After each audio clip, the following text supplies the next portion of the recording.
So I mentioned the Swedish general election yesterday in one of my videos and promised that I would give you the very latest in terms of the result, and it's turned out to be an extremely dramatic, extremely close election. Now, I did write about this today in my newsletter. Head over to heaver.news to get that in your inbox. But essentially, it looks like this is on a complete knife edge, maybe only one seat in it at the moment between the ruling left-wing coalition supporting the existing Prime Minister and the right-wing coalition of parties, including the Sweden Democrats. And the rise of the Sweden Democrats from a sort of small extremist group to a mainstream Conservative party has really been the story of this election. You've got the European Conservatives and Reformists grouping there, which the British Conservatives actually were involved helping set up and were members of when the UK was in the EU, congratulating the Sweden Democrats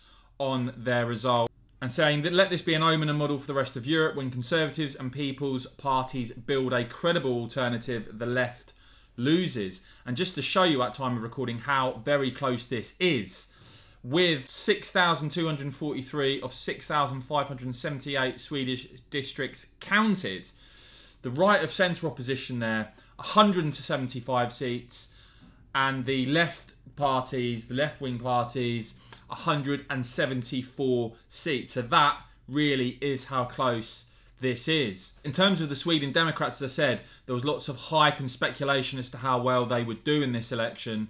Well, you see they've reached a record high, 20.7% of the vote. They're now the second largest party for the first time in Sweden. And again, I highlighted this statistic in my newsletter today. You can see there it was only as recently as 2010 that they were on 20 seats. They went up to 49, then went up to 62, and it looks like they're going to be over 70 seats, the Sweden Democrats, after this Swedish election. So as I said, a pretty dramatic result. I suspect not the result that many in Brussels wanted to see. And in terms of whether the right-wing coalition of parties wins or the ruling left-wing coalition, it really is, as I said, on a knife edge. When that result is eventually confirmed, I will, of course, bring you that. In the meantime, guys, if you enjoyed this video, please do whack this video a quick thumbs up. As I said, do check out my newsletter, heaver.news, to get that in your inbox. And of course, as ever, cheers for watching.